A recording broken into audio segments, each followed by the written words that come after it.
we give you the one person who could play Victor Von Doom.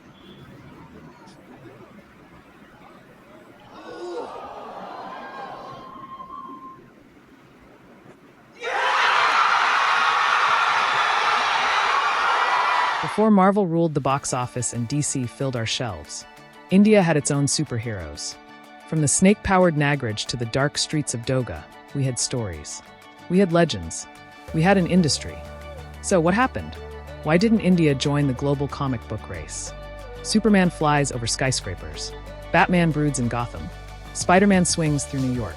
But have you heard of Nagraj, Shaktimaan, or Super Commando Dhruva? India has its own league of superheroes and iconic comic characters. So why hasn't it joined the global comic book race? Today, we're diving into the world of Indian comics, the legends, the rise, and the reasons why they haven't gone global yet.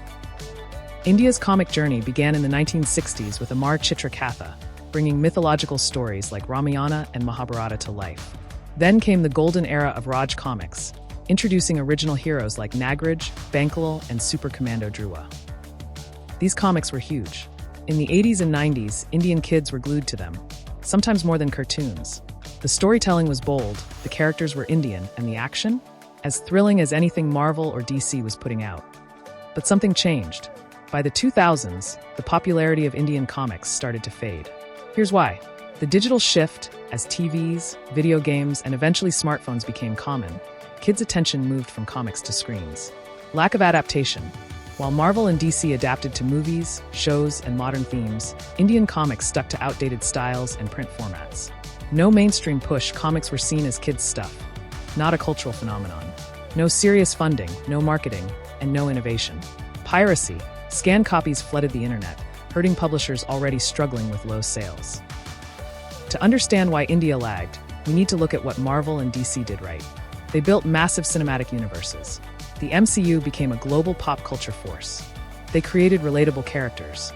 Spider-Man dealt with homework, Iron Man had anxiety, superheroes with human problems.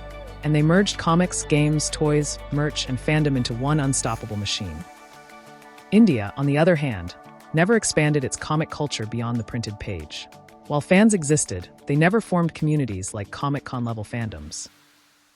There's also a cultural factor. Indian comics leaned heavily into mythology, which, while epic, wasn't always accessible to international readers.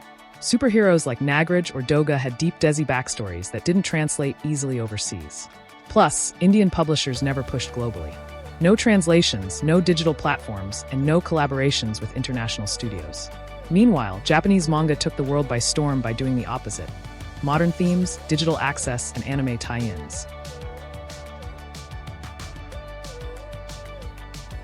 Absolutely.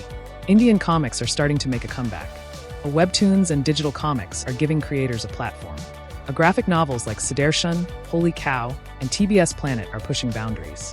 Indie artists are using Kickstarter, Instagram, and YouTube to reach readers directly. There's even buzz around cinematic adaptations of Nagraj and Doga. The tools are there. All it takes is storytelling that resonates, art that grabs attention, and a push to go global. India isn't out of the race, it just took a detour. With its deep pool of characters, mythology, and young talent, it can rise again in the comic book world. But it'll take reinvention, moving from nostalgia to innovation. Who knows? Maybe the next global superhero won't be from Krypton or Wakanda, but from Kanpur or Karnataka. Thanks for watching. If you grew up reading Indian comics, tell us your favorite character in the comments. And don't forget to like, share, and subscribe for more videos that explore the epic stories hiding in plain sight.